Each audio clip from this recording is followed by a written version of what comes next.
Assalamualaikum warahmatullahi wabarakatuh. Bismillahirrahmanirrahim. Alhamdulillahi rabbil alamin. Wa bihi nasta'inu ala umurid dunya waddin. Wassalatu wassalamu ala ashrafil anbiya'i wal mursalin, Sayyidina Muhammadin wa ala alihi wa sahbihi ajma'in. Amma ba'du. Saudara-saudara kaum muslimin dimanapun Anda berada, pada pelajaran kali ini kita akan membicarakan dalil-dalil kesunahan membaca qunut dalam sholat subuh. Jadi kita membahas kesunahan qunut sholat subuh. Mengapa? Karena ada sebagian saudara-saudara kita yang asalnya membaca qunut lalu berhenti membaca qunut, dan ada juga sebagian kelompok yang tidak toleran, yang bersikeras kalau qunut itu hukumnya makruh dan bid'ah. Dari sini perlu kita jelaskan bagaimana sebenarnya dalil qunut dalam sholat subuh. Nah, dalil qunut dalam sholat subuh ini hadisnya banyak sekali. Antara lain hadis ini an Abi Hurairah radhiyallahu an, annahu qala, Abu Hurairah radhiyallahu an berkata, wallahi la ana aqrabukum bi sholati Rasulillah sallallahu alaihi wasallam. Demi Allah, aku ini paling dekat atau paling mirip di antara kalian dengan sholat Rasulullah SAW. Sholatku artinya apa? Sholatku paling persis, paling mirip dengan sholat Rasulullah SAW. Lalu bagaimana? Fakana Abu Hurairah yaqnutu fil raq'ati tsaniyah min sholati subhi ba'dama yaqul sami'allahu liman hamidah. Lalu Abu Hurairah selalu membaca qunut pada rakaat kedua sholat subuh, setelah ruku mengucapkan sami Allahu liman hamidah, fayada'u lil mu'minin wa yal'anul kufar. Lalu Abu Hurairah mendoakan orang-orang beriman dan melaknat orang-orang kafir. Hadis ini riwayat Al-Bukhari dan Muslim. Artinya apa? Hadis ini menunjukkan bahwa qunut subuh itu memang disunnahkan. Mengapa? Abu Hurairah menyampaikan kepada murid-muridnya bahwa beliau ini orang yang paling mirip sholatnya dengan sholat Rasulullah SAW, dan beliau selalu melakukan qunut dalam sholat subuh. Ini hadis riwayat Bukhari Muslim. Kemudian hadis kedua juga dari Abi Hurairah. An Abi Hurairah radhiyallahu an, anna Nabiyya sallallahu alaihi wasallam lamma rafa'a ra'sahu min ar-raq'ati tsaniyah min as-subhi qala. Sesungguhnya Nabi SAW ketika mengangkat kepalanya dari rakaat kedua salat subuh, Nabi berdoa, Allahumma anjil Walid ibn al-Walid wa Salamah ibn Hisham wa Ayyash ibn Abi Rabi'ah wal mustad'afin bi Makkah. Allahumma shdud wad'atak ala mudar, Allahumma ij'alha alaihim sinin kasini Yusuf. Rawahul Bukhari wa Muslim. Hadis riwayat Bukhari Muslim. Jadi kata Abu Hurairah radhiyallahu an, ketika Rasulullah SAW bangun dari rakaat kedua, dari ruku ya, bangun dari ruku rakaat kedua salat subuh itu membaca doa. Ini artinya qunut subuh. Ini dalil yang kedua. Kemudian dalil yang ketiga, an Anas bin Malik radhiyallahu an, dari Anas bin Malik, annahu su'ila, Anas bin Malik ditanya, hal qanatan Nabi sallallahu alaihi wasallam fi sholati subhi, apakah Nabi sallallahu alaihi wasallam membaca qunut dalam sholat subuh? Faqal na'am. Anas menjawab, iya, baca qunut. Faqila lahu, lalu ditanya pada beliau, qabla ruku atau ba'da ruku, sebelum ruku atau setelah ruku? Qal ba'da ruku. Kata Anas bin Malik, setelah ruku. Qala Musaddad, rawinya yang bernama Musaddad menambahkan biyasir, sebentar, maksudnya qunutnya sebentar. Ini hadis riwayat Imam Bukhari dan Muslim. Kemudian dalam riwayat lain, Anil Bara radhiyallahu an, dari sahabat Bara, anna Nabiy sallallahu alaihi wasallam kana yaqnutu fi subhi wal maghrib. Nabi sallallahu alaihi wasallam selalu membaca kunut dalam salat subuh dan maghrib. Enggak pernah berhenti baca kunut. Rawahu Muslim. Hadis ini riwayat Imam Muslim. Dalam riwayat lain, Anil Bara ibn Azib radhiyallahu an, dari Al Bara bin Azib qal, Bara berkata, qanata Rasulullah sallallahu alaihi wasallam fi shalatil maghribi wal fajri. Rasulullah sallallahu alaihi wasallam membaca kunut dalam salat maghrib dan fajar, salat subuh maksudnya. Rawahu Muslim. Hadis ini juga riwayat Muslim. Kemudian dalam riwayat lain, An Khufaf ibn Ima ibn Rahadah al-Ghifari radhiyallahu an, dari Khufaf qala, beliau berkata, qala Rasulullah sallallahu alaihi wasallam fi sholati subhi. Rasulullah sallallahu alaihi wasallam berkata atau berdoa kunut dalam salat subuh. Allahumma la'an bani Lihyan wa Ri'lan wa Zakwan wa usayyah aswatillah wa rasulah.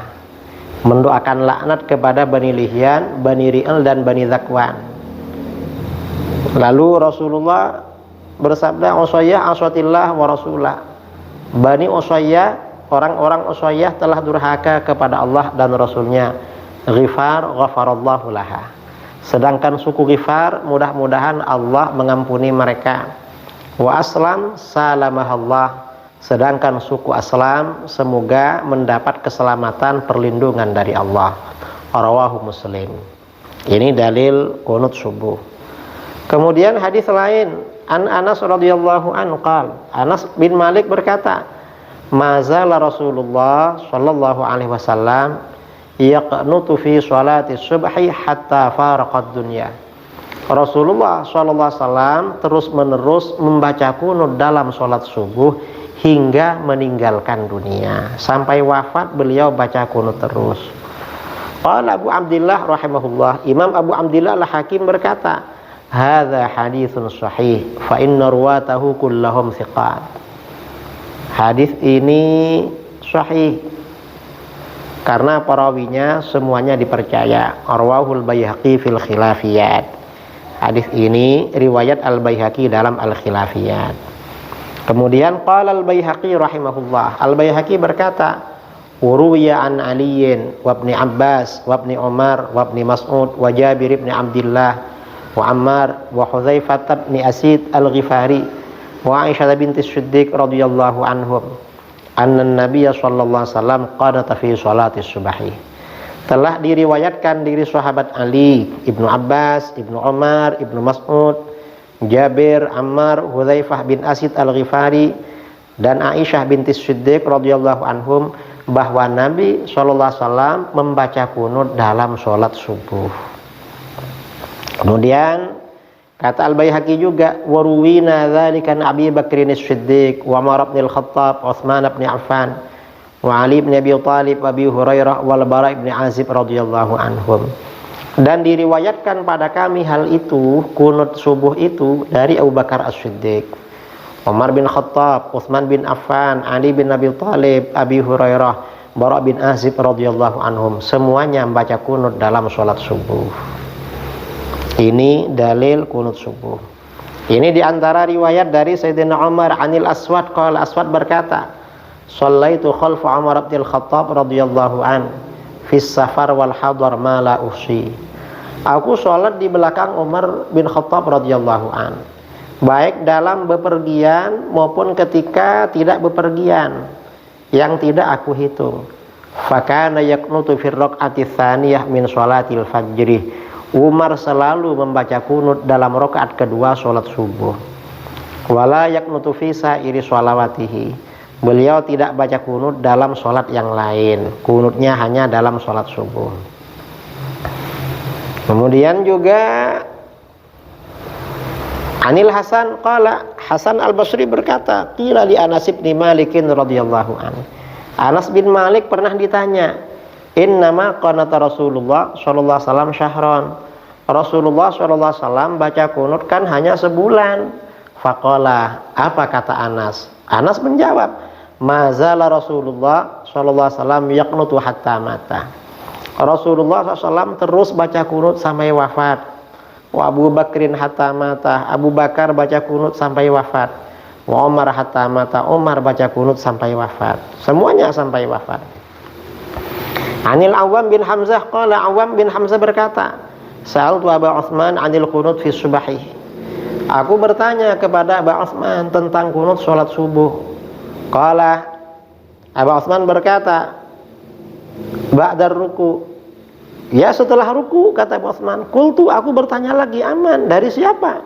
Qala, Abu Utsman berkata, an Abi Bakar wa Umar wa Utsman radhiyallahu anhum. Kunut salat subuh setelah ruku itu dari Abu Bakar, Umar dan Utsman. Qala Al-Baihaqi berkata, hadza isnadun hasan. Ini sanadnya hasan. Kemudian an Yazid bin Abi Ziyad qala, dari Yazid bin Abi Ziyad beliau berkata, sami'tu asyakhana yuhadditsun. Aku mendengar guru-guru kami bercerita, anna Aliyan radhiyallahu an kana yaqnutu fi sholati subhi ba'da ruku. Bahwa Sayyidina Ali radhiyallahu an selalu membaca kunut dalam sholat subuh setelah ruku.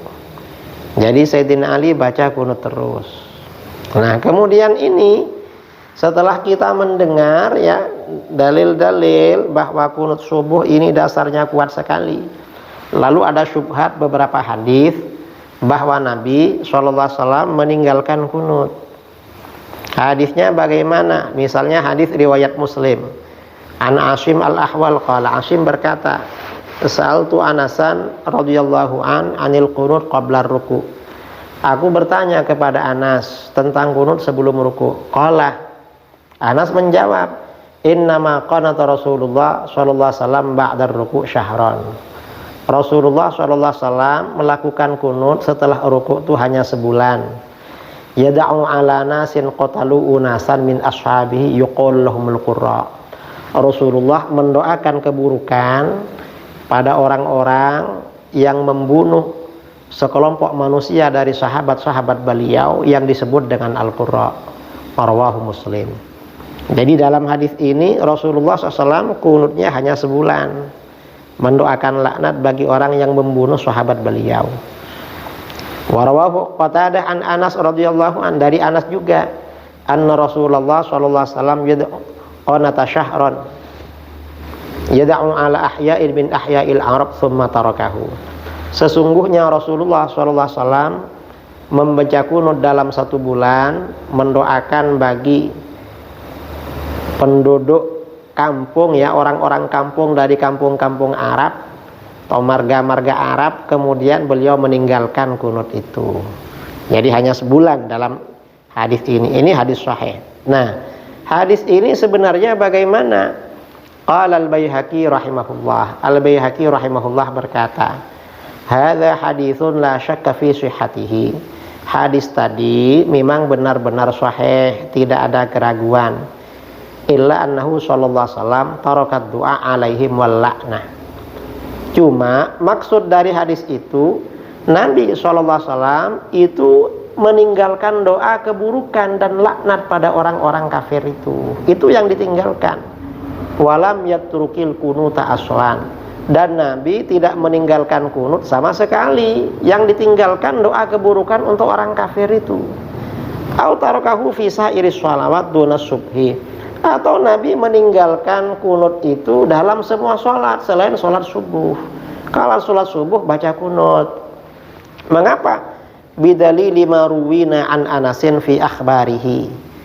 Dengan dalil hadis-hadis yang diriwayatkan pada kami dari Anas bin Malik, andawami fi'lihi sallallahu alaihi wasallam dzalik ila anfaraqad dunya.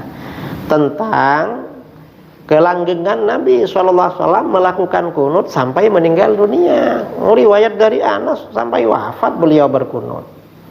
Waruwina anil khulafa'ir rasyidin. Dan juga diriwayatkan pada kami dari khulafa'ir rasyidin. Mereka baca kunut juga. Suman Abi Hurairah wal Bara' bin Azib. Juga dari Abu Hurairah dan Al-Bara'. Annahum qanatu fi sholati subhi. Mereka baca kunut dalam sholat subuh. Walau kana matrukan lama baku, seandainya kunut subuh ditinggal juga, mestinya khulafaur rasyidin, lalu sahabat-sahabat yang dekat dengan beliau seperti Abu Hurairah, Al-Bara bin Azib pasti meninggalkan juga. Ternyata mereka baca kunut itu. Karenanya hadis tadi, hadis barusan perlu ditakwil. Ini riwayat pertama ya, syubhat pertama. Kemudian syubhat kedua, An Abi Malik Al-Asyja'i qala. Abi Malik Al-Asyja'i berkata, Sa'altu Abi anil kunut. Aku bertanya kepada ayahku tentang kunut. Faqal, ayahku menjawab, Shallaitu khalfan Nabi sallallahu alaihi wasallam. Wa Abi Bakar wa Umar wa Utsman radhiyallahu anhum. Aku sholat di belakang Nabi sallallahu alaihi wasallam, di belakang Abi Bakar, Umar dan Utsman. Falam ara ahadam minhum fa'alahu qattu. Aku gak pernah melihat seseorang dari mereka melakukan kunut. Rawahu Tirmidzi. Hadis ini sahih. Dalam riwayat lain, An Abi Malik Al-Asyja'i qala, Abi Malik berkata, qultu li abi. Aku berkata kepada ayahku, ya Abah, hai ayah, alaisa qad shallaita khalfa Rasulillah sallallahu alaihi wasallam wa khalfa Abi Bakrin wa khalfa Umar? Bukankah Anda telah mengerjakan sholat di belakang Rasulullah sallallahu alaihi wasallam, di belakang Abu Bakar dan di belakang Umar? Qala, ayahnya menjawab, bala iya. Fakultu, aku bertanya, afakanu yaknutuna fil fajri? Apakah mereka baca kunut dalam sholat subuh? Qal, ayahnya menjawab, ya bunai muhdatsah. Hai anakku, itu baru itu, artinya gak ada kunut dulu. Ini hadis sahih ya, diriwayatkan oleh Abu Dawud, At-Tayalisi dan lain-lain. Nah, ini bagaimana menanggapi hadis ini yang berbeda dengan hadis banyak sahabat di atas? Bagaimana? Qala Al-Baihaqi rahimahullah. Al-Baihaqi rahimahullah berkata, wa hadza minan naw' alladzi dzakarna. Hadis ini termasuk jenis apa yang telah kami sebutkan. Annal hukma liqauli may yarwi wa yasma. Bahwa hukum itu kembali pada sahabat yang meriwayatkan dan mendengar adanya kunut. Beliau kan tidak meriwayatkan dan tidak mendengar adanya kunut. Yang mendengar yang didahulukan. Duna man la yushahidu wa la ya'lam. Jadi keputusan itu tidak mengikuti seorang perawi yang tidak menyaksikan dan tidak tahu. Waslu qaulina wa qaulikum, sedangkan dasar pendapat kami dan pendapat kalian, anna Tariq bin Asyam al-Asyja'i aw ghairahu, bahwa Tariq bin Asyam al-Asyja'i atau lainnya, wa in kana qad sahiban Nabi sallallahu alaihi wasallam, meskipun beliau telah menjadi sahabat Nabi sallallahu alaihi wasallam, lam sunnatan alimaha ghairuhu. Beliau ini tidak mengetahui amalan sunnah yang diketahui oleh sahabat yang lain. Walam yasma' qaulan sami'ahu ghairuhu, dan beliau tidak mendengar perkataan atau doa Nabi yang didengarkan oleh sahabat lain. Walam yusyahid fi'lan minan Nabi sallallahu alaihi wasallam syahadahu ghairuhu, dan beliau tidak menyaksikan perbuatan dari Nabi sallallahu alaihi wasallam yang disaksikan oleh sahabat lain. Maka bagaimana? Fa'alaihi wa ala jami'il muslimin qabuluhu. Maka beliau dan seluruh kaum muslimin harus mendengar apa yang memang dilakukan oleh Nabi. Harus menerima apa yang dilakukan oleh Nabi, karena beliau kan nggak mendengar. Harus menerima yang mendengar itu. Wa hadza amirul mu'minin wa khalifatu Rasulillah sallallahu alaihi wasallam ala ummatihi min ba'dihi. Coba bayangkan, ini Amirul Mukminin, khalifahnya Rasulullah SAW pada umatnya setelah Rasulullah wafat, Abu Bakrin As-Siddiq radhiyallahu an, Abu Bakar As-Siddiq radhiyallahu an, lam yasma' minan Nabi sallallahu alaihi wasallam fi mirathil jaddati syai'an. Abu Bakar ini enggak pernah mendengar dari Nabi sallallahu alaihi wasallam keputusan tentang warisan nenek. Nenek itu kalau cucunya meninggal dapat warisan apa enggak. Abu Bakar gak pernah dengar. Hatta akhbarahul Mughirah bidzalik anin Nabi sallallahu alaihi wasallam. Sampai akhirnya sahabat Mughirah mengabarkan kepada Abu Bakar bahwa nenek dapat warisan. Padahal Abu Bakar levelnya lebih tinggi daripada Mughirah. Faqabilahu. Akhirnya bagaimana?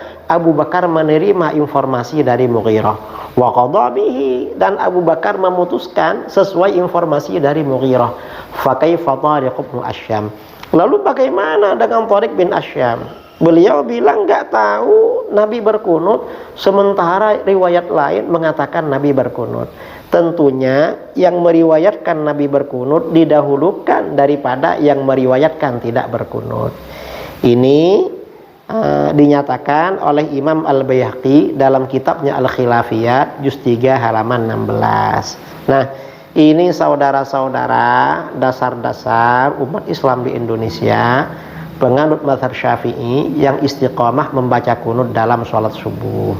Artinya dalilnya kuat. Mudah-mudahan kita rajin sholat berjamaah, termasuk sholat berjamaah subuh, dan jangan lupa baca kunut subuh pada rakaat kedua setelah ruku pada waktu i'tidal. Mudah-mudahan bermanfaat. Wabillahi taufik wal hidayah. Assalamualaikum warahmatullahi wabarakatuh.